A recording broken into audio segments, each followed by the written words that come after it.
혜택, 제로, 정보, 제로, 그야말로 취업 준비. 제로인 취준생을 위한 취업 정보쇼 취업을 부탁해. 안녕하세요. 안녕하세요. 네, 오늘도 취업의 문을 향해 힘차게 달려볼까요?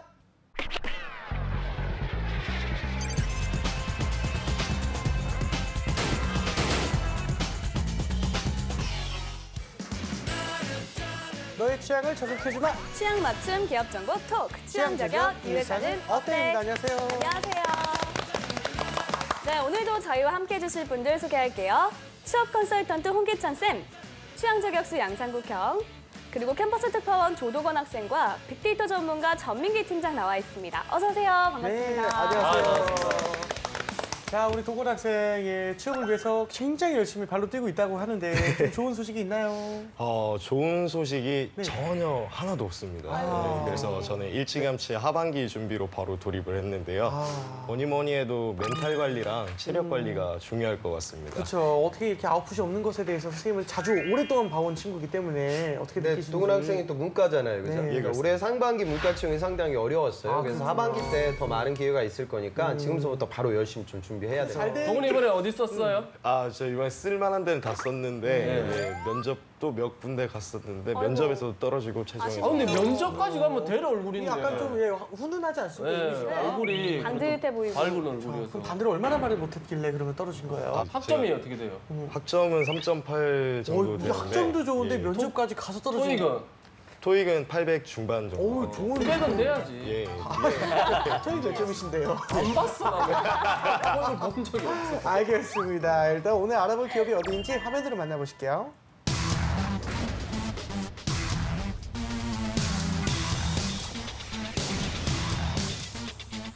네, 오늘의 기업은 홈플러스입니다. 플러스. 1997년 삼성물산이 홈플러스 1호점인 대구점을 연 것이 출발이었는데요.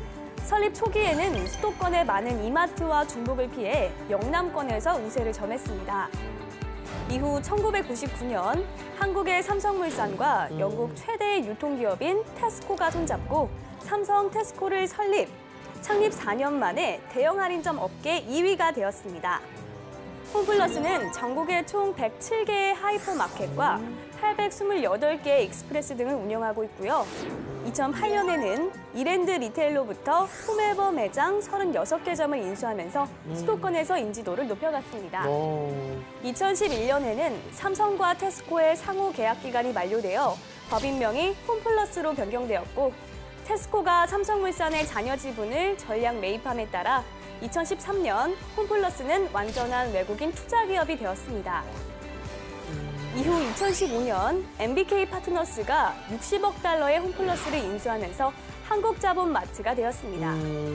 사원수는 2456명이고요. 매출액은 7조 9,334억 원이라고 합니다. 네, 일단은 창립 20주년을 맞고 있는 홈플러스입니다. 기업 이미지 한번 알아볼 건데 우리 도건 학생은 자주 가죠?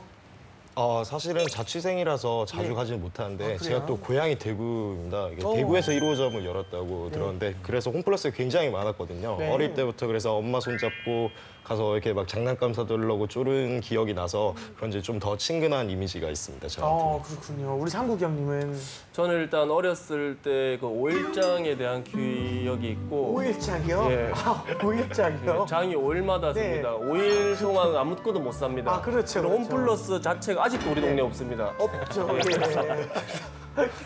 저는 서울에 와서 홈플러스 처음 가봤는데 이때 이제 자취할 때 저는 좀 좋았던 게 그때 이제 새벽에 가면 이제 그 치킨 같은 거 남들이 다 안 사가면 3,000원 싸게 줘요. 네, 맞아요, 알죠? 맞아요. 예. 그러면 그리고 또 스시 이런 것도 싸게 주고 그렇죠. 이런 걸 맞아요, 이제 맞아요. 사 먹었던 기억이 저는 참 좋은 기억이 있었습니다. 이게 영등포에 있었거든요, 홈플러스가. 맞아요. 예. 싸게 주잖아요. 항상 늦은 시간에 개그맨들의 가면. 자취의 네. 시작이 영등포거든요. 그래요? 싸요, 거기가. 예. 알겠습니다. 그동안에는 홈플러스 사정이 사실 좋지 않았던 게 있어요. 왜냐면은 가습기 살균제 이런 악재가 좀 많았거든요. 네. 홍 쌤께서 혹시 그 MBK 파트너스가 인수한 후에 그 기업 분위기가 어떤지 좀 말씀해 주시겠어요? 사모펀드를 보면 전 세계 글로벌 최대의 사모펀드라고 하면 칼라일 또는 이제 KKR 이런 펀드들을 얘기하는데 이런 기업들을 제치고 홈플러스를 인수할 때 MBK 파트너스가 승리를 하게 돼요. 네. 그리고 지금 실적을 보면 지난 회계연도 기준 그러니까 작년 3월부터 올해 2월까지 봤을 때 3,100억 정도의 영업이익을 기록을 했는데요. 그 이전 기수에는 이 부분이 약 한 1,490억 원 정도의 적자가 있었어요. 그러니까 굉장히 큰 턴어라운드가 지금 현재 있었고요. 그런데 이 부분을 조금 더 지켜봐야 되는 건 그 실적이 아주 안 좋았을 때는 그 당시 때 이제 MK 파트너스로서 기업이 매각되면서 임직원들에게 굉장히 많은 격려금이 지급이 됐어요. 그런 좀 착시 효과가 있다 이렇게 좀 부정적으로 보기도 합니다. 근데 지금 최근에 있었던 이런 강력한 턴어라운드의 그 배경에 신성식품 이런 강화 전략들이 있었기 때문에 최근에 좀 어려움을 겪었지만 이제는 좀 실적이 좀 좋아지고 있는 상황이다. 잘 알려지진 않았지만 365 플러스 이런 편의점 사업도 하고 있거든요. 아직 이 부분에 있어서의 실적이 좀 부진한 것 같아요. 그래서 우리가 조금 더 눈여겨봐야 되는 상황. 하지만 최근에는 매각되고 나서 분위기가 좋아지고 있는 상황. 그렇게 바라봐야 될 것 같습니다. 네, 알겠습니다. 자, 홈플러스에 대한 학생들의 생각은 어떤지 들어볼 텐데요. 도건 학생 어디를 다녀왔나요? 네, 이번에는 연세대학교를 다녀왔습니다. 네. 날씨가 굉장히 무더운데도 이렇게 많은 학생들이 또 성실하게 잘 대답해줘서 굉장히 즐겁게 인터뷰하고 왔습니다. 알겠습니다. 일단 친구들의 이야기는 영상을 보고 나누겠습니다. 네, 안녕하십니까. 캠퍼스 특파원 조도건입니다. 저는 지금 대한민국 최고 명문사학 중 하나인 연세대학교 중앙도서관 앞에 나와 있습니다. 저희가 오늘 다룰 기업은 바로 홈플러스인데요. 홈플러스 색깔이 빨간색이니만큼 고대가 조금 떠올라서 껄끄러울 수도 있지만 혹시 연대 학생들은 그래도 홈플러스에 대해서 어떤 생각을 가지고 있는지 한번 알아보도록 하겠습니다. 그러면 같이 가실까요? 아우, 너무 대학생 같지 않아? 근데? 그렇죠. 간단한 자기소개 좀 부탁드릴게요. 네, 안녕하세요. 저는 연세대학교 법학전문대학원 1학년 오영호라고 합니다. 몸이 보시다시피 시청자 여러분 보시다시피 굉장히 좋아요. 운동을 굉장히 많이 하신다고 하셨는데 혹시 뭐 이런 헌법책, 뭐 민법, 뭐 상법 뭐 이런 책으로 이렇게 막 아령처럼 이용하고 그러신 거 아니에요? 네, 헌법책도 무겁고 민법책도 무거워서 공부도 좋지만 운동에도 아주 큰 도움이 됩니다. 받아주네요. 법학전문대학원을 이제 다닌다고 하셨잖아요. 골목상권 보호법이라든지 아니면 그럼 이제 주말에 그 강제 의무 휴업을 하게 되는 경우가 있는데 거기에 대해서는 이제 법학도의 입장에서 어떤 견해를 가지고 계신가요? 골목 상권을 살려야 한다는 말에는 또 동의를 하지만 그렇게 막무가내로 대기업을 휴업을 시키고 그런 것은 또 영업의 자유를 침해하는 그런 소비자의 게 아닐까 입장에서 사실 생각이 좀 생각이 불편하더라고요. 됩니다. 새벽에 네, 가고 열지 싶을 않거든요. 네. 뭐 하는 거죠? 지금? 하나, 둘, 셋. 밝은 친구들이네요. 이마트 대 홈플러스, 홈플러스 대 이마트. 학생들이 주도를 하는. 자, 선호하는 그럼 대형마트는 뭐가 있을까요? 하나, 둘, 셋. 이마트. 네, 그렇습니다. 홈플러스는 지금 오늘 주제가 홈플러스지만 지금 대부분이 이마트를 선호를 하고 있는데요. 이마트를 선호하는 이유가 따로 있을까요? 가보면 다 이마트라서 홈플러스 별로 본 적이 없어요. 접근성이 되게 떨어진 것 같아요, 홈플러스는. 그리고 이마트는 대체적으로 사람들한테 많이 알려져 있고, 네. 근데 확실히 서울 지역은 이마트가 굉장히 많은 것 같아요, 네. 진짜. 예. 사실 저는 저희 집 근처에 바로 홈플러스 매장이 큰 게 그렇죠. 있어서 원래 가까운 데 가는 게 맞는데, 진짜. 저는 자주 애용하는 편이긴 하거든요. 인천에서도 그래요. 어. 홈플러스가 더 많아요. 네. 홈플러스에서 혹시 만약 일하게 되면 네. 어떤 직무에서 일하고 싶어요? 그 유통을 좀 담당하는 뭐 물류 담당이나 이런 직무를 해보고 싶어요. 어디를 가든지 간에 그 회사의 메인 업무를 좀 맡는 게 그 회사 전반에 대한 그런 이해도를 좀 높일 수 있지 않을까 싶어가지고 전국 각지에서 그런 유통망을 좀 그 뭐 구조나 이런 시스템을 파악하는데 제일 도움이 될 수 있는 직무이지 않을까 싶습니다. 네. 보시다시피 외국 친구예요. 혹시 홈플러스랑 이마트랑 둘 중에서 만약에 취업을 하게 된다면 그러면 좀 더 익숙한 홈플러스를 선호하시는 편인가요? 솔직히 말해서 둘의 차이를 잘 모르긴 하는데 뭔가 이름은 홈플러스가 더 좋은 것 같아요. 삼성 그 계열사였다가 최근에 아니라고 들었어요. 또 충격받았어요. 홈플러스가 삼성 게 아니라서 충격을 받았다고요? 네. 저는 삼성 건 줄 알고 있었고 7년 동안 근데 7년 만에 그 아니라는 것을 깨닫게 되니까 네. 외국인이 삼성 걸로 알고 있는 것도 그것도 대단한 거죠. 실제로 보면 요즘 삼성 같은 기업은 외국인 시행을 따로 해요. 아, 그래요? 그래서 저 학생들 사이에서도 경쟁이 굉장히 치열합니다. 네, 그러면 저기 앉아있는 학생이 있는데 한번 저 학생한테 인터뷰 한번 해보도록 하겠습니다. 따라오시죠. 안녕하세요. 네. 아우 너무 좀 이따 인터뷰하면. 네. 되게 이 연세대인데 왜 있는 거예요, 얘는 여기까지? 성대 학생이잖아요. 성대학생이잖아요. 예. 오늘 주제가 홈플러스라서 그러는데 혹시 네. 홈플러스 자주 이용하시나요? 홈플러스요? 네네. 그러니까 집 앞에 이마트가 가까이 있어서 이마트를 많이 이용하는. 이마트요? 홈플러스에서 일을 하게 된다면 네. 뭐 희망하는 직무라든지 이런 것들이 있을까요? 인력 관리, 교육도 하고 뭐 이렇게 사람들과 이렇게 좀 뭐 소통하는 이런 게 많은 것 같더라고요. 그래서 워낙에 사람을 좋아해서. 네. 여자친구 있어요? 여자친구 없습니다. 죄송해요. 제가 좋아하는 스타일 있어요. 좋아하는 스타일 어떤 스타일? 아나운서 중에 네. 그 황보미 씨라고 있더라고요. 저도 알고 있는데 이상형이에요. 예전에 아이러브 베이스볼도 진행하시고 그러지 않았나? 네, 맞아요. 네. 그럼 최희 아나운서, 황보미 아나운서 하나, 둘, 셋. 최희요. 영훈 학생 다음 녹화 때 많은 얘기를 좀 나눠봐야 할 것 같아요. 거의 홈플러스로 시작해서 J로 끝났네요. 슬픈 일이네요. 응네이페 알겠습니다. 네. 어쨌든 다들 이마트에 진짜 너무 많은 친구들이 홈플러스가 좀 민망해질 정도로 이마트 얘기를 많이 꺼내는 것 같아요. 네. 예. 그 홈플러스라는 그거를 이제 네. 그게 주제니까 거기에 대한 이야기를 좀 더 끌어내고 싶었는데 대부분 전 이마트가 더 좋아요 해버리니까 사실은 이렇게 인터뷰를 하면서 그런 점이 조금 말문이 막힌 경우가 많았습니다. 네, 알겠습니다. 알겠습니다. 자, 그러면 떠도는 한간의 소문을 확인해 봐야겠죠? 상국이요. 예, 또 한간에 떠도는 소문 한번 알아보도록 하겠습니다. 홈플러스의 떠도는 소문. 성장 정체로 사내 불안감이 크다고 카더라. 예, 어떤가요, 홍쌤? 예. 그러니까 실제로 그거는 이제 사모펀드가 주인이기 때문에 사모펀드는 이제 어찌 보면은 부정적으로 생각하면 이 기업을 저가에 매입을 해서 이 기업을 살리고 그다음에 기업 가치가 올라가면 또 많은 돈을 받고 되팔고 뭐 이런 부분들에 대해서 좀 부정적으로 보는 식견들이 있어요. 그런데 지금 이 홈플러스 같은 경우에는 MBK 펀드 입장에서도 당시 국내 M&A 역사상 가장 최대 금액이라고 할 수 있는 7조 2천억의 홈플러스를 인수를 했거든요. 다시 말해서 MBK 파트너스 입장에서도 어마어마한 투자가 들어간 건이기 때문에 그 이상의 인수가가 나오려면 최소한 10년 정도는 걸릴 거다 뭐 그런 전망들이 나와요. 그래서 일각에서는 사모펀드가 주인이기 때문에 조금 불안정할 것이다 이렇게 볼 수도 있지만 덩치라든가 매각의 규모가 너무나 컸기 때문에 아마도 그런 단기적인 어려움은 지금 당장 들어오진 않을 거다 뭐 그렇게 보시는 게 맞을 것 같습니다. 예, 알겠습니다. 그리고 그러면 여기 전민기 팀장님 연봉은 여기 또 어느 정도 됩니까? 대졸 사원 평균 연봉이 한 2,542만 원 정도 되고요. 대리가 3,479만 원, 과장 4,672만 원, 차장 5,460, 부장 6,196만 원 정도 됩니다. 그래서 뭐 대형마트 유통업계들이 사실은 좀 연봉이 짠 편이죠. 네. 그래서 뭐 그렇게 높지는 않지만 그래도 홈플러스는 그 대형 마트 중에서는 뭐 그렇게 낮은 평균은 아니었다. 뭐 이렇게 평가가 됩니다. 근데 상승률도 그렇게 높진 않네요. 맞습니다. 예. 네. 알겠습니다. 일단 홍쌤께서 보통 어느 정도의 스펙이면 이제 좀 취업이 가능한지 좀 설명해 주세요. 그 예전에 홈플러스 익스프레스 그 물류 쪽으로 취업을 했던 학생인데요. 이 친구는 학교는 이제 국승세단 정도 되고요. 그 다음에 토익도 한 600 후반대. 그 다음에 스피킹도 뭐 5급.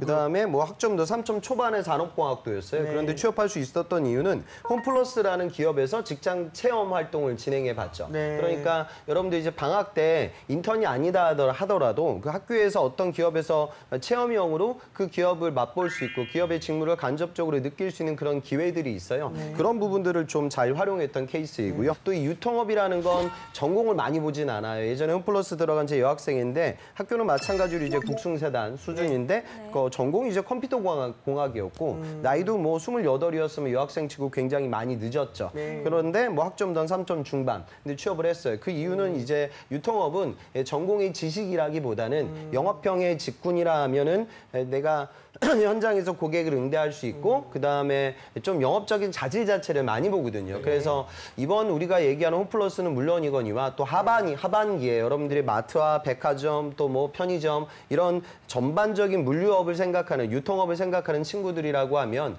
이번 방학 시즌 때 내가 좀 현장에서 업무 경험을 쌓는 것도 생각해 볼 수 있을 것 같아요. 그런데 인턴 기간 자체가 너무나 길어지게 되면 하반기 대비를 못할 수 있으니까 인턴 경험이 전무한 분들이라고 하면 짧게 진행되는 뭐 한 달, 두 달 정도의 인턴이라든가 체험형 과정들을 통해 유통과 관련된 나의 직무 경험을 쌓는다. 이런 것들은 좀 생각을 해볼 필요가 있을 것 같습니다. 네. 알겠습니다.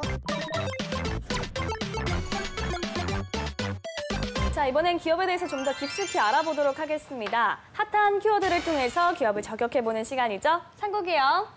예, 핫한 키워드로서 여러분들의 취향을 저격하도록 하겠습니다. 꾸기의 해시태그입니다. 첫 번째 우리 홈플러스 해시태그 보도록 하겠습니다. 예. 샵 모던하우스 샵 7천억입니다. 우리 MBK 파트너스가 이랜드 리테일의 인테리어 생활용품 브랜드인 모던하우스를 7천억에 인수를 했다고 합니다. 급성장하고 있는 우리 생활용품 사업을 강화한다고 7천억을 쓴 거죠. 와, 대단합니다. 모던하우스 일단은 이랜드의 굉장히 알짜배기 브랜드입니다. 맞아요. 예, 이랜드 입장에서는 쉽지 않은 결정이었을 텐데 이게 좀 어떻게 된 걸까요? 네, 일단 홈플러스가 지난해 비용 절감이라든지 뭐 매장 효율화를 통해서 흑자 전환에 성공한 건 사실인데 기업 가치를 좀 더 끌어올리고 또 성장세를 또 이어가기 위해서 최근에 이제 인기 있는 게 말씀해 주신 대로 이 생활용품 브랜드인데 홈플러스는 생활용품 브랜드가 없었습니다.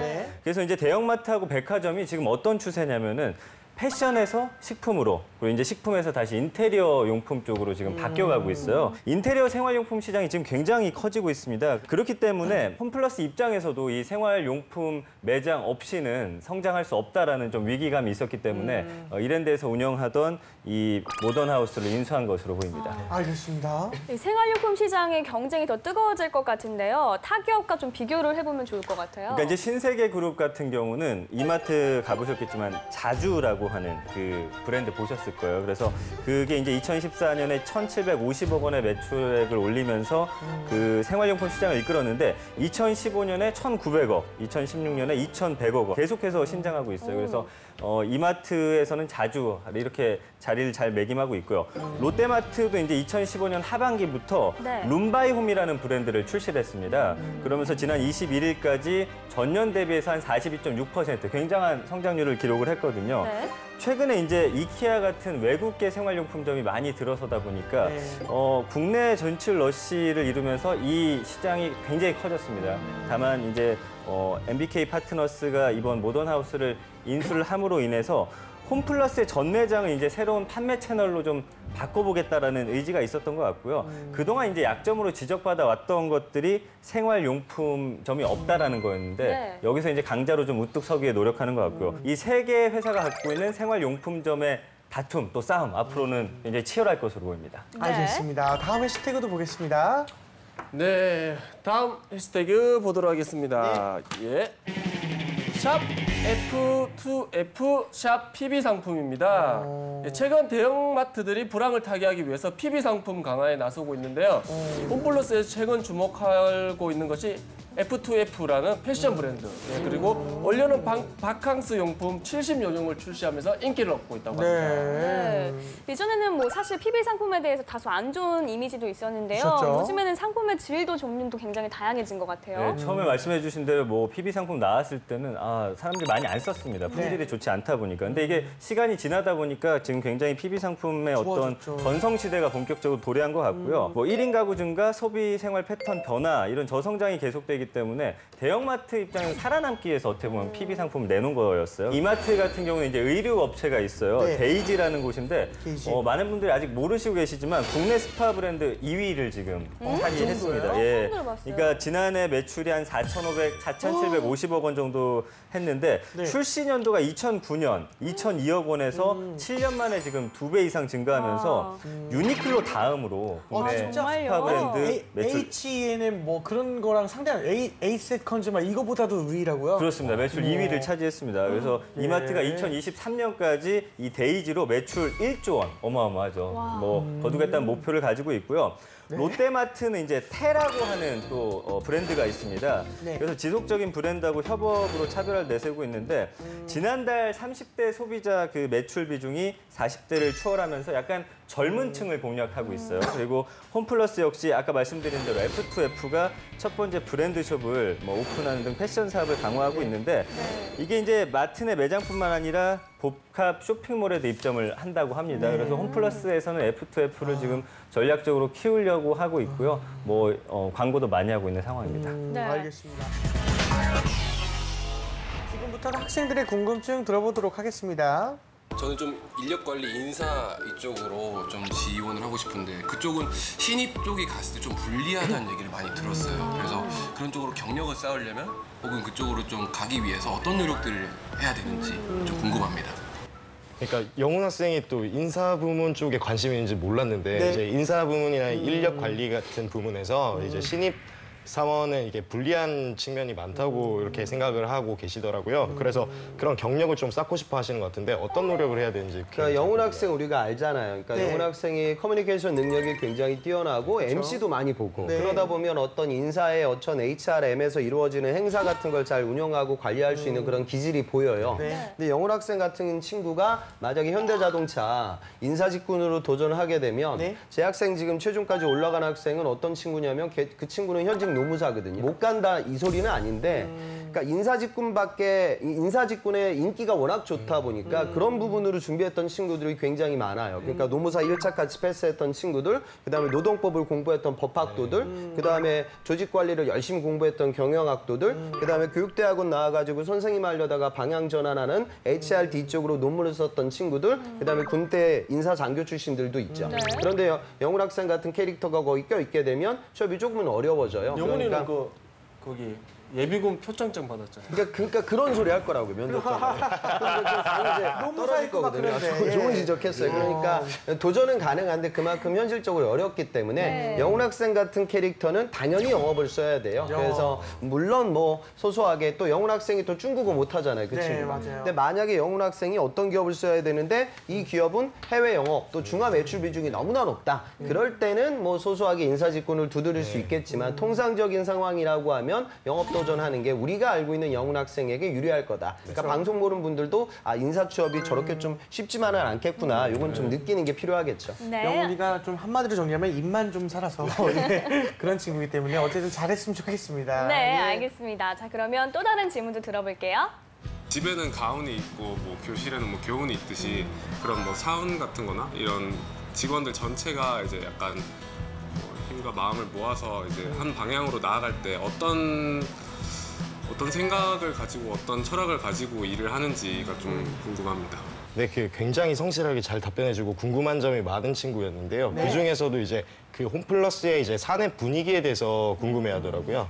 근데 우리가 왜 회사들마다 홈페이지에 들어가 보면 그 회사의 어떤 인재상들이 있잖아요. 네. 근데 그 인재상들은 대부분 좀 추상적이에요. 그러니까 뭐 인하, 단결, 창의, 열정. 그러니까 회사 생활하는 사람들이 여러분들 아마 회사 선배들한테 물어봐요.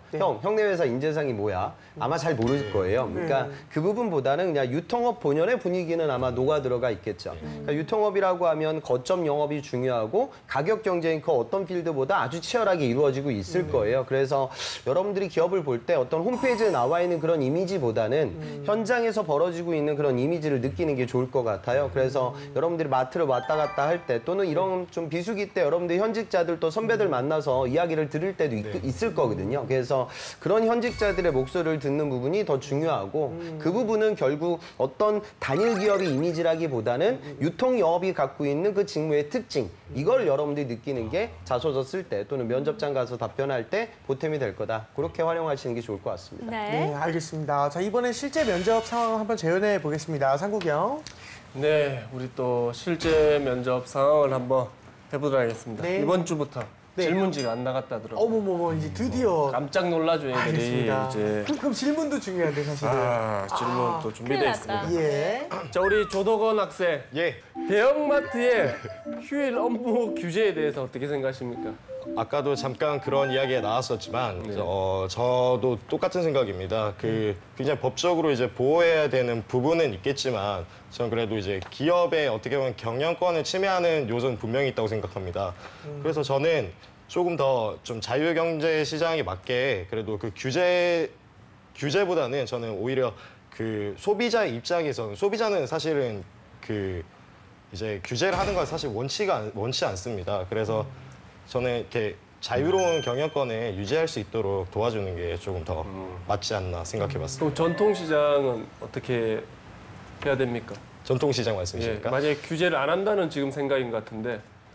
전통시장을 활성화할 수 있는 방안은 여러 가지가 있다고 생각합니다. 전통시장 상품권이라든지 아니면 이제 다른 행사 같은 것들을 시장에서 이제 개최를 하면서 조금 더 홍보 효과를 노리는 식으로 가는 게 좀 더 바람직하다고 생각합니다. 그렇게 하고 저희는 휴일에 영업하면 되네요. 예, 저는 영업했으면 좋겠습니다. 네. 당사와 우리 경쟁사의 차이점이 무엇이라고 생각합니까? 이마트를 말씀하시는 것 같습니다. 특히 이번에 취재를 하면서도 느낀 것이 그 브랜드 인지도가 떨어지는 이유가 그 광고 같은 것들이 굉장히 부족하다는 의견이 대다수였습니다. 저 같은 경우에도 이제 조금 더 참신한 광고나 이제 그 모바일 광고 쪽으로 조금 더 접근해서 소구를 할 수 있다면 그래도 브랜드 인지도를 높일 수 있지 않을까 생각해봤습니다.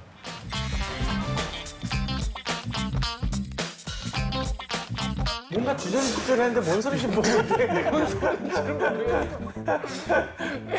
그렇죠. 지금 당황해서. 확실히 미리 질문을 안 주니까 좀 당황을 하는 것 같네요. 도건 학생이 지금 얘기하는 걸 보니까 좀 너무 장황하게 얘기하는 것 같아요. 그러니까 두 가지씩으로 얘기하면 되거든요. 아까 두 번째 질문이라고 하면 그게 뭐 맞고 틀리고가 아니라 제 판단으로는 홈플러스는 브랜드 인지도가 떨어지는 부분이 가장 큰 약점인 것 같습니다. 다시 말해 모바일이나 뭐 다양한 채널들을 통해서 홍보 활동과 광고가 좀 강화돼야 될 것이라고 믿습니다. 여기서 끊으면 되는데 도건 학생 뭔가 좀 내가 면접장이니까 좀 멋있게 얘기해야 되니까 이건 많은 학생들이 그래요. 그러니까 살을 붙이는 게 좋은데 중요한 거 그 살이라는 건 컨텐츠 자체 차별성이 있어야 되는데 불필요한 단어들이 너무 많이 붙게 되면 면접관이 중간에 자르고 오히려 더 역효과가 날 거예요. 그래서 너무 장황하게 얘기하는 버릇들은 줄이고 좀 두 가지씩으로 간결하게 정리했으면 좋겠습니다. 이게 제가 질문했을 때 듣기 좋아야지 사실 제가 합격을 줄 거 아니에요. 그렇죠. 근데 이게 못 알아듣겠네. 아니, 뭔 말인지 모르겠네. 기분도 안 좋고 뭔 말인지 기분이 안 좋아. 자, 다음부터 두 가지씩으로 하는 얘기를 하면 좋을 것 기분 같네요. 좋게. 네. 홍기찬 씨, 대형마트의 휴일 업무 규제에 대해서 어떻게 생각합니까? 저는 뭐 재래상권, 대기업의 어떤 경제 이런 것들이 공존될 수 있는 경제 민주화는 필요하다고 생각을 합니다. 근데 다만 우려스러운 부분은 너무나 획일적인 기준을 적용시키게 되면 불편을 겪는 소비자들이 생기고 있는 것 같습니다. 그래서 너무나 획일적인 기준보다는 그 상권과 특징에 맞춰서 좀 유동적으로 합의점을 찾기 위해 대기업과 재래상권 또 사회 모두가 합의점을 찾아 나가는 과정이 필요할 것 같습니다. 그러니까 제가 말씀드리는 것도 정답은 아닌데요. 그러니까 경제민주화는 우리나라 헌법 119조에 있는 조항이기 때문에 그거를 다 무시하고 여기가 대기업이니까 그런 거 하지 맙시다 이렇게 얘기할 수는 없어요. 그러니까 해외 어느 나라에 가도 이렇게 재래상권을 보호하기 위한 제도들은 있게 마련이죠. 근데 중요한 건 이런 부분들을 찾아나가는 그 과정에 있어서 너무나 또 그 기준 자체가 획일적이라고 하면 불편을 겪는 소비자들이 생길 수가 있고요. 또 일각에서는 지금 우리나라 프랜차이즈 사업을 규제하다 보니까 해외 자본들이 또 많이 들어온다. 그래서 우리나라 대기업의 일자리를 막았더니 이게 재래상권으로 가는 것이 아니라 해외 자본들이 또 이 이득을 얻어간다. 뭐 이렇게 느끼는 사람들도 있고 그런 목소리들도 나오고 있어요. 그래서 각 상권마다 뭐 정답은 없지만 그런 합의점을 찾기 위한 노력이 필요하다는 그런 정리가 조금 좀 부드럽지 않을까 그렇게 말씀드리고 싶습니다. 네, 알겠습니다. 오늘은 여기까지 하고요. 저희는 다음 시간에 다시 찾아오겠습니다. 감사합니다.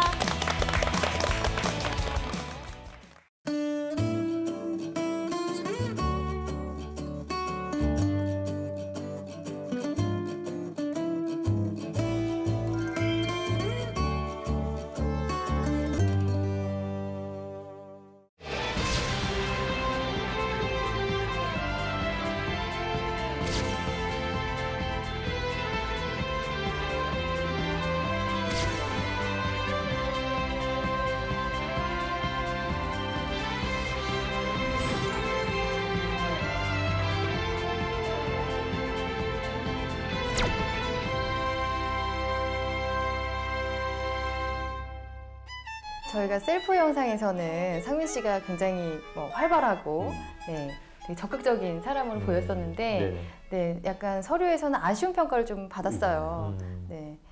실제로 또 면접을 보다 보면 또 매력이 또 많이 나올 수 있겠죠? 강한 구심력을 가졌다는 우리 상민 씨 빨리 불러보도록 하겠습니다. 그 머슴에. 네.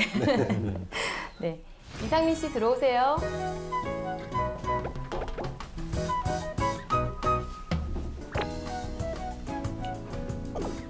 문은 좀 닫고 들어가요.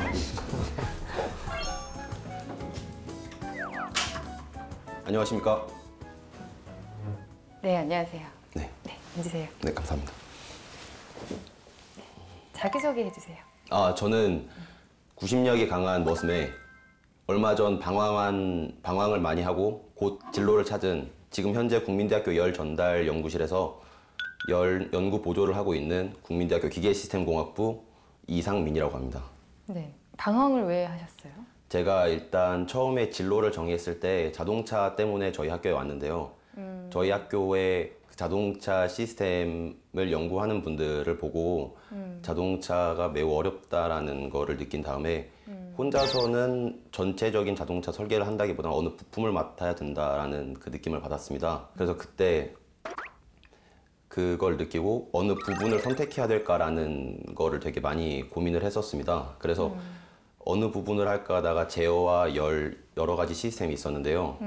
그때 이제 어느 걸 결정할지 모르다가 얼마 전에 대외 활동을 통해서 진로를 결정하게 되었습니다.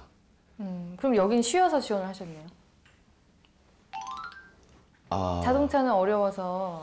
그렇다기보다는 네. 제가 연료체 쪽으로 하게 되었고 이번에 연구실에 들어가서 다양하게 알아본 결과 자동차 측면보다 이쪽에 더 효율성이 좋은 제가 마이크로 나노 채널 연구를 하고 싶어서 지원을 하게 되었습니다.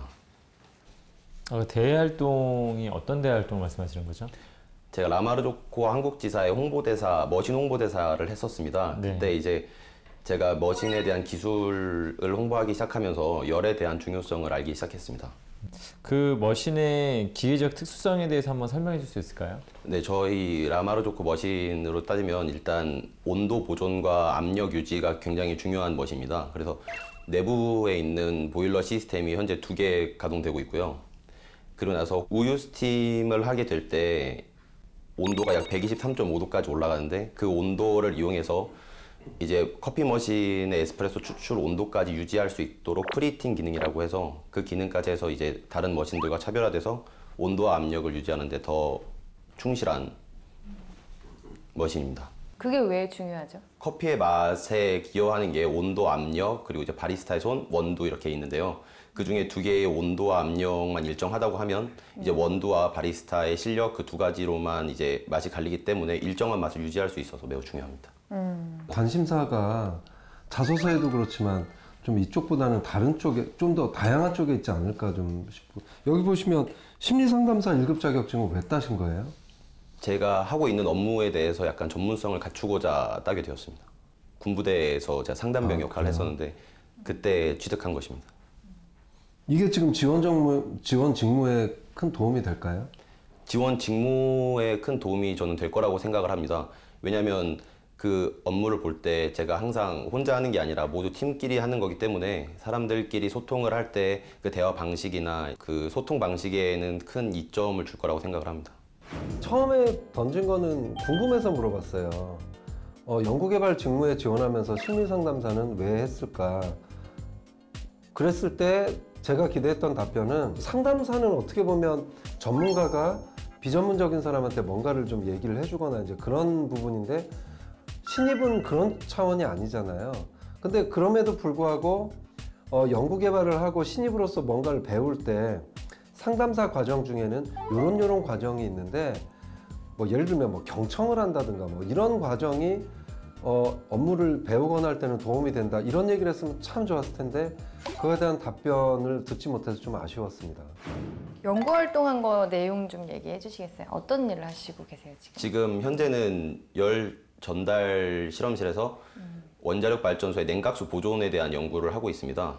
그리고 그거하고 마이크로 채널에 대한 열 효율에 대한 실험을 병행하고 있습니다. 그리고 열 전달 그 플랜트 쪽 관련된 거는 지금 현재 연구 같이 보조하면서 진행하고 있습니다. 그럼 지금 연구 활동 하고 계신 게 물론 보조를 하고 계시다고 하셨지만 예. 지금 이제 뭐 배우면서 보조하고 있는 그런 활동들이 우리 회사에 입사했을 때 어떤 부분을 좀 적용시키고 좀 도움이 될 수 있을까요? 현재 제가 이 실험을 하면서 제일 좋았던 것은 실험을 하면서 그 실험 결과에 대한 데이터 분석을 하는 거를 정말 재밌게 하고 있습니다. 그래서 지금 반도체를 가게 된다면 이제 열에 대한 거는 실험값에 많이 의존을 한다고 들었습니다. 그래서 그 실험에 대한 데이터 분석과 이제 시뮬레이션 하는 지금 CFD 수업을 듣고 있는데요. CFD를 통해서 이제 더 효율적인 실험을 할 수 있지 않나 생각을 합니다. 상민 씨 같은 경우에는 직무와 관련된 어떤 활동이 연구 활동 하나가 있었어요. 다른 대외 활동이나 그런 관심사들이 커피라든지 아니면 그런 다른 친목 모임, 동아리 이런 부분에 좀 많이 맞춰 있었기 때문에 연구 활동에 대해서 질문을 드렸고요. 그 안에서 어떤 그런 전공 지식이나 이론적인 어떤 그런 원리를 응용해서 일하고자 하는 방향에 적용할 수 있는 그런 부분들이 있는지 얼마나 알고 있는지 좀 그런 대답들이 좀 나와줬으면 좋겠는데 굉장히 간단하게 설명을 해주셨고 보조라고 하긴 하나 그래도 그 안에서 배웠던 어떤 지식이나 어떤 역할 위주로 조금 자세히 설명을 해준다면 더 좋을 것 같습니다. 혹시 연구실 활동의 어떤 뭐 계기는 뭐 대학원 진학에 대한 부분입니까? 아니면 뭐 일단 제가 처음으로 흥미를 갖게 된 학문이 열 전달이라는 거라서 일단 지원을 하게 되었고요. 대학원 진학도 생각을 하지 않는다고 하긴 좀 그렇지만 그래도 저는 이제 실전에 들어가서 바로 업무를 배우면서 그거에 대한 필요한 학문이 있다면 제가 따로 공부해갖고 전문성을 갖추기를 원하고 있기 때문에 먼저 취직을 하고 싶다는 생각이 들어서 지원하게 그럼 되었습니다. 차후에 대학원을 갈 생각은 있으시고요? 회사에서 지원을 해주는 프로그램이 또 있다고 들었습니다. 야간 쪽으로. 그래서 혹시 된다면은 그런 프로그램에 당선이 되면 가서 연구에 대해서 심화 연구를 한번 해보고 싶긴 합니다. 지원하는 게 없다면요? 지원하는 게 없다면은 뭐 지원하는 것도 다 보내준 건 아니기 때문에 뭐 특정 어떤 적합성이 있어야 이제 보내주는 거잖아요. 예. 그렇죠? 근데 본인이 거기에 해당되지 않는 사람인데 대학원 공부를 본인이 원한다면 어떻게 하시겠습니까? 제가 대학원 공부를 원한다면 근데 그 대학원을 간다고 하는 것보다는 제가 현재 그 업무에 대해서 배우고 더 전문성을 갖추는 게 먼저라고 생각을 하기 때문에 대학원 진학에 대해서는 더 미룰 것 같습니다. 아니면 안 가는 것도 고려할 만하다고 생각합니다.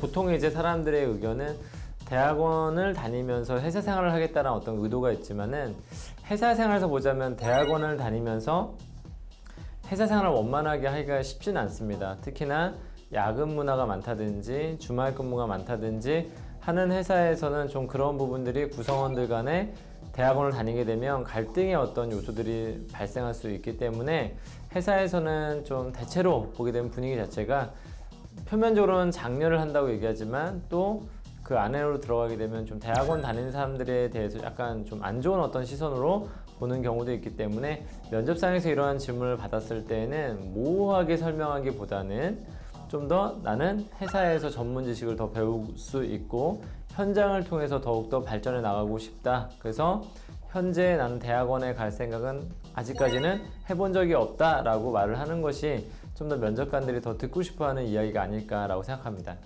네, 본인이 지금 학점을 기재하지 않으셨는데요. 예. 네, 본인의 학점에 대해서 어떻게 생각하시는지 한번 설명해 주시기 바랍니다. 제가 작년에 이제 방황을 했다고 말씀드렸습니다. 네, 그 방황이 이제 대외 활동과 동아리 활동, 이 다양한 활동을 경험하면서 제가 진로를 찾기 위해서 좀 이제 학점 이외의 것들에 많이 신경을 썼었습니다. 그러면서 이제 2학기에 들어오면서 조금 진로를 찾고 원하는 과목들을 수강하면서 이제 공부에 대한 관심을 많이 나타냈는데요. 이제 방황을 했다라기보다는 본인이 공부를 안 했기 때문에 후회한 거 아니세요? 공부를 안 했기에 후회는 안 했습니다. 왜냐하면 지금 현재 연구실에 들어와서 연구 보조하면서 굉장히 즐거움을 많이 느끼고 있고요. 지금 옛날에 비해서는 저는 확실히 좀 괜찮고 앞으로 한 발 더 나아갔다고 생각을 하기 때문에 지금 현재 지원자 같은 경우는 이력서에 사실은 학점을 지금 표기하지 않은 상태인데 일반적인 기업이라면 학점을 기재하는 게 굉장히 좀 중요하다고 말씀을 드려보고 싶고요. 네, 무엇보다 삼성 같은 경우에는 학점에 대한 영향이 굉장히 좀 큰 회사 중에 하나입니다. 그래서 전공 학점의 어떤 비중이라든지 공학 인증에 대한 어떤 뭐 비중이라든지 전공 학점 전체 이수를 얼마큼 다른 사람들에 비해서 더 노력을 했는지 사실 이런 점도 많이 살펴보기도 하고 학점 관련된 전반의 성적에 대한 부분들도 질문으로서 많이 물어보기 때문에 좀 어느 정도는 고학점을 가진 친구들이 면접에서 좀 더 유리하고 좀 관련된 분야에 특히 전공 과목 학점이 좀 낮거나 전체 평점이 낮거나 하게 되면은 압박 면접으로 좀 흘러 들어갈 가능성도 있기 때문에 항상 사전에 대비를 하실 필요가 있을 것 같습니다. 그러면 그 학점 대신에 다른 활동 어떤 것들을 하신 거예요? 이제 다른 활동은 봉사 동아리 회장이랑 이제 아까 말씀드렸던 그런 커피 머신 회사 대회 활동, 그리고 다른 기획 같은 거, 그리고 이제 카페 클래스라는 대회 활동을 하나 더 했었습니다. 그래서 총 4가지 정도 했습니다. 이 인턴은 어떤 걸 하신 거예요? 그 카페 클래스 회사 자체가 카페에서 클래스를 여는 회사입니다. 그래서 스타트업이기 때문에 이제 지역별로 한 명씩 맡아서 그 동네에 카페 시장 조사를 하고 거기서 이제 수업을 열 수 있는지 단체석은 있는지 여러 가지 이제 항목별 조사를 한 걸 보내주는 겁니다. 그리고 그 동네 아니면 근처 동네에서 열리는 수업을 참여하면서 이제 그 선생님에 대한 걸 평가해서 회사에 보내주는 걸 했었습니다. 지금 뭐 홍보대사나 이런 인턴이나 이 활동이 다 이제 커피 카페와 관련된 건데 예. 이쪽으로 좀 진출할 생각은 안 하셨어요? 아, 이제 그런 쪽으로도 이제 생각을 했었습니다. 근데 이제 마지막 결론적으로 제가 전공과 접합을 시키고 싶었고, 그리고 이제 제가 생각했을 때 제 전공 중에서 어떤 거를 선택을 할까라는 그런 측면에서 대외 활동과 동아리 이런 걸 많이 했던 거기 때문에요. 딱히 저쪽으로 가고 싶다는 생각은 해본 적이 없습니다. 회사에서 자율복장 제도를 운영을 하고 있어요. 어느 날 회사에서 갑자기 직원들과 한마디 상의도 없이 갑자기 유니폼을 입으래요. 네. 내일부터 당장 입으세요. 그러니까 유니폼을 나눠줬어요. 그때 기분은 어떨 것이며 어떻게 대처할 건지에서 말씀해 주세요. 복장에 대해서 제가 뭐 편하고 불편하고라기보다는 제복이 있으면 제복을 입는 스타일입니다. 그래서 기분에 대한 변화는 크게 없을 것 같습니다. 근데 이제 유니폼을 지불을 한다면 이제 그거는 업무 때 입어야 되는 옷이라고 생각을 하기 때문에 출근과 퇴근은 자유복장으로 하되 만약에 유니폼이 생긴다면 회사의 업무에 이제 투입될 때 환복을 할 것 같습니다. 회사에다 유니폼. 그러면 직원과 상의가 없다는 이런 절차에 대해서는 어떻게 생각하세요?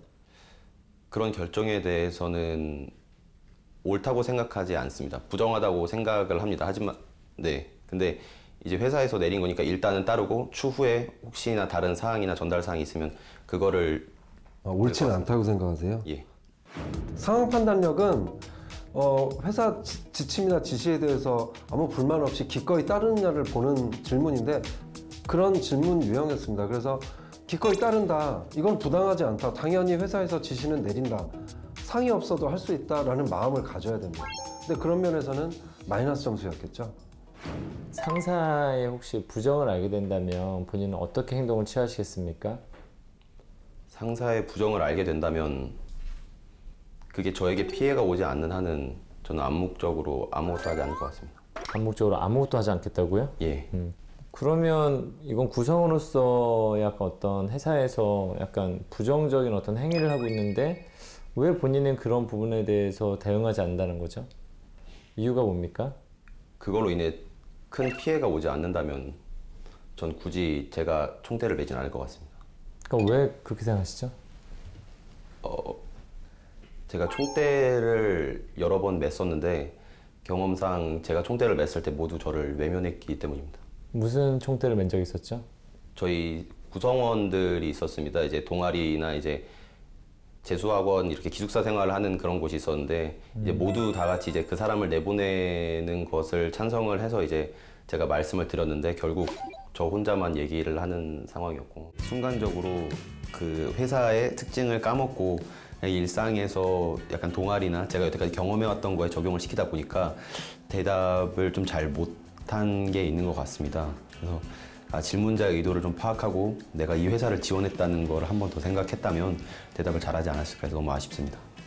마지막으로 그 본인 어떤 좌우명이나 생활 신조가 있다면 하나만 좀 설명해 주시기 바랍니다. 제가 다양한 경험을 해봤기 때문에 모든 경험은 저의 자산이 된다고 생각합니다. 제 자산... 그 좌우명이 뭐죠? 모든 경험은 저의 자산이 된다. 자산이 된다? 예. 나쁜 경험은 다시는 안 할 수 있고 혹은 반면교사로 삼아서 제 교훈으로 삼을 수 있는 경험이고요. 좋은 경험이 된다면 좋은 경험이기 때문에 그건 그거대로 또 이제 다른 사람들에게 추천해 줄 수 있다고 생각을 합니다. 그리고 다양한 경험을 했다면 이제 미래 임기응변이나 이런 어떤 상황을 제가 맞이했을 때 이제 그런 걸 극복하기에 더 좋다고 생각을 하기 때문에 모든 경험은 제 자산이라고 생각합니다. 네. 마지막으로 하고 싶은 얘기 있으시면 해보세요. 마지막으로 제가 이렇게 면접을 보면서 입사라는 거에 대한 문턱에 처음으로 이제 발을 디뎌보는 건데요. 정말 심사위원분들과 이렇게 대화를 하는 거 되게 굉장히 좋은 경험이었고, 제가 이번 걸 통해서 어떻게 면접이라는 게 이런 거라는 걸 한번 느끼고 가는 것 같아 되게 좋은 것 같습니다. 네. 네, 수고하셨습니다. 네, 수고하셨습니다. 네, 수고했습니다. 네. 네.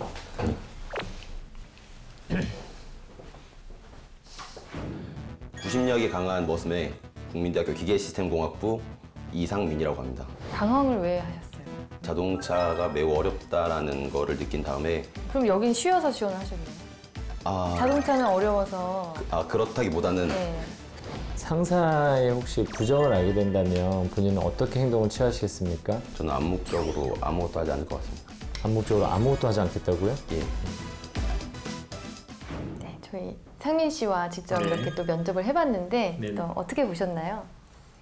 이건 학생회장님 먼저 말씀해 주세요. 네, 간단하게 말씀을 드리자면 비교적 대응하는 것은 잘했다라는 느낌이 좀 들었는데 저는 일단 기본적으로 윤리 관련된 부분이 있지 않습니까? 네. 상사의 어떤 부정을 알게 되었을 때 어떻게 할 네. 것인가 이런 부분에서 삼성의 어떤 윤리 의식이나 사교는 매우 높습니다. 그래서 작은 것도 잘 용납하지 않는 상황인데 산발시켜 줄 수 없다는 거죠. 아무리 능력이 뛰어나다 하더라도 회사의 어떤 부정적인 어떤 상황에서 부정적인 일인 걸 알면서도 나는 모른 척 하겠다 라고 하는 것은 전 나머지는 그래도 비교적 잘했다고 생각했었는데 그런 부분에서는 이거는 선발해 줄 수 없는 문제였기 때문에 그런 부분에서 저는 좀 C를 좀 드리고 싶고 네. 예, 그렇습니다. 네. 네, 우리 삼촌은 어떻게 보셨어요? 저도 C입니다. 사실 면접에 가보면 다 괜찮은 사람들이죠. 네. 대단하지 않습니까? 네. 서류 통과했지, 필기 통과했지, 그 어렵다는 고시 통과했지. 그래서 사실 면접관들이 어려움을 겪어요. 다 괜찮은데, 어쩔 수 없이 탈락을 시키는데, 탈락시킬 이유를 주면 안 되는데, 지금 학생회장 말씀하셨던 거, 저는 어떤 이유를 찾았냐면, 다 괜찮은데, 회사에서 유니폼을 이렇게 직원들과 상의 없이, 직원들과 상의 없이 하지, 결정을 내릴 때는 지시가 내려오면 그걸 부당하다고 생각 안 하면 무조건 따르는 게 사실 회사 생활이거든요. 그 부분에서 부당하다, 옳지 않다. 그러니까 회사의 지시사항에 대해서 이제 옳지 않다고 생각하는 건 굉장히 감점 요소인 것 같고요. 그 나머지는 너무나 훌륭했는데 이런 것 때문에 점수가 깎여서 아마 C나 D를 맞지 않게 될까. 근데 너무 오늘 열심히 해준 거에 대해서는 점수를 줘서 C 이렇게 줬습니다. 네. 그렇군요. 한숨을. 네. 아니 저도 B-와 C+ 사이에서 굉장한 고민을 많이 했습니다. 왜냐하면 제가 드린 질문에 대해서는 비교적 그렇게 대화가 안 된다거나 그런 느낌이 없었는데 두 분 그 질문이 저도 그거를 어떻게 넘길 수가 없더라고요. 부당하다. 참 이 사람이 이 조직에 잘 적응할 수 있을까 그런 생각이 많이 들어서 저도 이제 C 등급으로 내려서 C+를 드리고 싶어요. 네. 그런 두 질문만 아니었다면 저는 훌륭했다고 저는 생각이 들어요. 비교적 그게 아니었다면 근데 이거는 두 질문이 참 많이 컸습니다. 저도 참 아쉽게도 그 질문에 대해서는 또 저희가 또 컨설팅을 또 해드리면 되니까요. 네. 그럼 빨리 상민 씨 불러볼까요?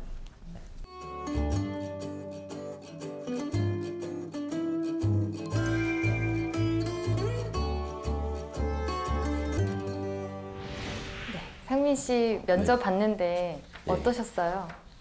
제가 생각한 것보다 머릿속이 더 많이 하얘진 것 같아요.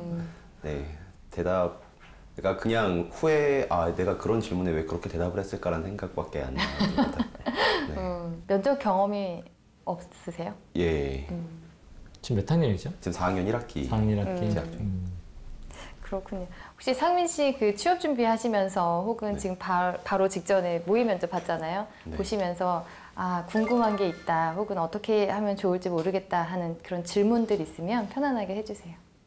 면접을 볼 때 그 질문할 때 그 질문자의 의도가 너무 어려운 것 같아요. 파악하는 것 자체가. 그래서 혹시 그 상관이 부정을 저질렀을 때 어떻게 대처를 해야 되냐라는 걸 여쭤볼 때 약간 되게 어떻게 대답을 해야 되지라는 생각을 하고 있다가 처음에 그 던진 대답에 대해서 계속 약간 꼬리 물기식으로 대답을 하다 보니까 그게 또 오히려 큰 악영향이었던 것 같은데 그런 때는 어떻게 뭐 답변을 해야 되는지 그 의도들을 좀 알려주시면. 네.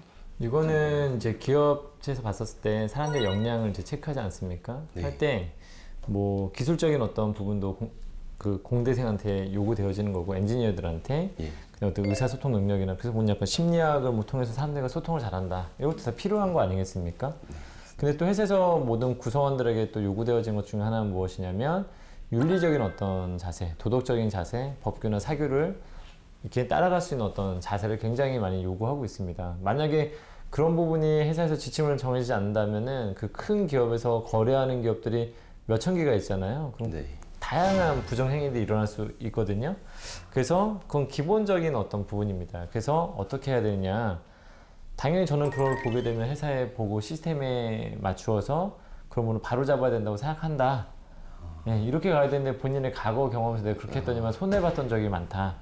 이렇게 가시면 안 된다는 거죠. 가장 좀 크리티컬한 실수를 했던 부분 중 하나입니다. 네. 또 질문 있으세요?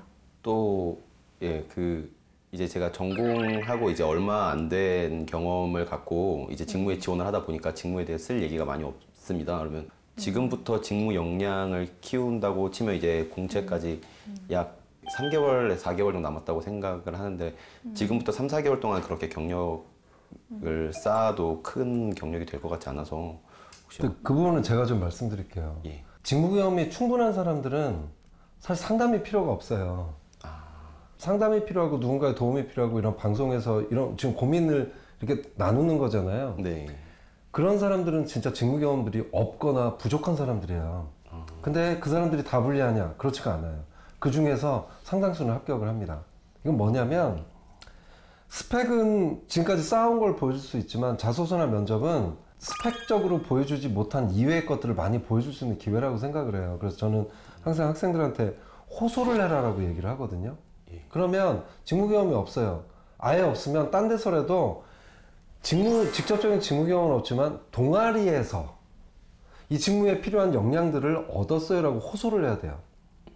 그리고 짧게라도 있으면 짧게나마라도 저는 최선을 다해서 했어요라고 적극적으로 호소하는 게 맞고요. 3개월이 남았다. 이러면 당연히 직무 경험이 본인이 부족하다고 생각하면 쌓아야 되고요. 관련 있는 활동을 해야 돼요. 근데 그 경험을 못 얻을 수 있는 경우가 훨씬 많아요. 이번 여름방학 때 인턴 기회를 못 얻는다. 그럼 여름방학 그냥 지나가잖아요. 그러면 직무 관련 교육이라도 받으셔야 돼요. 네. 뭐 이렇게 협회에서 하는 그런 교육 같은 거, 세미나 그런 거라도 계속 가셔야 돼요. 그래서 그거를 지금 채우셨으면 좋겠어요. 그리고 여기 자소서에서 아쉬웠던 거는 직무 경험을 지금 분명히 한 달이라도 했잖아요. 2달, 3달 했으면 그걸 적극적으로 호소를 해야 되는데 아마 너무 짧아서 여기다 안 넣은 것 같아요. 근데 그러시면 안 돼요. 그건 전쟁터거든요. 짧더라도 막 얘기를 하셔야 돼요. 지금까지 싼 것도 충분히 호소할 수 있는 소재거리가 분명히 되고요. 적극적으로 얘기하시고요. 자소서에서 쓰시고요. 남은 기간 인턴 못 하시더라도 교육이라도 좀 받으셨으면 좋겠어요. 네, 알겠습니다. 네, 혹시 또 질문 있으세요? 지금 이제 기억나는 거는 다 말씀드린 것 같습니다. 네. 없으시면 저희가 조언해드리는 방향으로 하겠습니다. 예, 알겠습니다. 일단 인상이 너무 좋으세요. 감사합니다. 인상이 좋아서 그리고 차분한 거 참 좋았어요. 차분한 건 좋았는데 만약에 내가 면접관인데 지금이 오후 한 1시나 2시 내가 점심 먹고 그런 상황이면 되게 졸렸을 것 같아요. 목소리 톤을 좀 높이셨으면 좋겠어요. 예, 알겠습니다. 그리고 일단 다른 건 다 모르겠는데 조직에 대한 이해를 좀 하셨으면 좋겠어요. 조직의 능력. 신입사원으로서 기본적으로 갖춰야 될 능력이거든요. 조직의 능력은 뭐냐면 내가 들어가는 이 조직이 어떤 조직이냐. 상사들은 뭘 좋아하냐. 돈을 버는 사기업이라는 조직은 도대체 뭘 하는 곳이냐. 부정이 발생됐을 때 나는 어떻게 해야 될 것. 이게 다 기본적으로 갖춰야 될 의무예요.